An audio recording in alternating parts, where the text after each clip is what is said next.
जय श्रीराम मंडळी. लग्नसराई म्हटलं की पाहुण्यांची ये जा राहतेच. इकडं माझी आई आणि वहिनी आलेल्या होत्या. तुम्हाला कालच्या व्हिडिओमध्ये म्हटलंच होतं की माझी आई आणि वहिनी आलेल्या आहेत. आता त्यांना काही मला दाखवणं झालं नाही. आता जेवताना थोडासा टाईम भेटला, जेवता जेवता गेले आणि व्हिडिओ काढला बघा. इकडं आमच्या मामानं छान असं खायला आणलेलं होतं. आता लेकरांचा खाऊ आहे, केक वगैरे सगळं छान असं मामानं खायला आणले. आता हे खावा द्यायला जाताना ना आई गेली होती यांच्याबरोबर गाडीवरती, आणि दोघींना काय गाडीवरती जायला येणार नाही म्हणून माझा भाऊ आलेला होता वहिनीला नेण्यासाठी. त्याच्यामुळं हे ना गेले होते गाडीवरती. अगोदर आई गेली आणि परत वहिनीला वाटं लावलं. आणि इकडं बघा आम्ही आलो रानात. आता रानात तर एवढे काम आपल्याला घरी बसून तर चालणार नाही. मग पिंकलर बदलायचं होतं.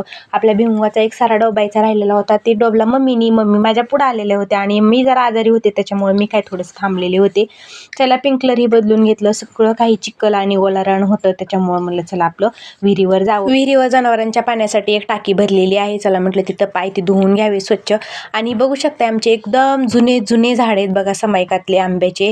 तर एवढं सारे ह्याला आंबे येतात ना, अख्खी आमची भाऊकी खाऊन खाऊन मरणाची उरतात आंबे. म्हणजे एवढे आंबे आमच्या ह्या आंब्याच्या झाडाला येतात. आणि हा दगड्या आंबा आहे. लोणच्याचा तर एक नंबर आंबा. ह्याचं कातड तर इतकं निब्बर आहे ना, अक्षरशः लोणचं 2-2 वर्ष जर राहिलं ना तरी त्याची सुद्धा कातडी केचकिंची सुद्धा निघत नाही, इतका म्हणजे कातड्याला निब्बर आंबा आहे आमचा. आणि विहिरीचे पाणी बघू शकता किती खाली गेलेत, कारण आता न भरणं चालू झालंय. भरणं चालू झालं की विहिरीचं पाणी दिवसा तर आणायचं म्हणलं, आणि दिवस पाठीचा आठवडा नसला की दिवसा पाणी आणायचं म्हणलं की शेंदून भरपूर असं कासराही पुरत नाही. आणि आम्ही आलो तळ्याकडं. आपल्या तळ्याकडं माझ्या धारा वगैरे झालेल्या होत्या आणि यांना म्हणलं तोपर्यंत तुम्ही घ्या फवारून. गोट्यातल्या गाईंच्या धारा माझ्या चालू होत्या आणि म्हशीच्या धारा काय आम्ही संध्याकाळी काढत नाहीत त्याच्यामुळं का तर टेन्शनच मिटलं एकटी. आणि इकडं मग चला त्यांनी केलं फवारायला चालू. आणि ही कारवडीला ना आम्ही असंच प्यायला सोडतो, कारण ह्या गाईला सवय नाही म्हशीनं धार काढायची आहे हिला सवय, परंतु ना ही दूध कमी द्यायला लागली जरा आजारी असल्यामुळं.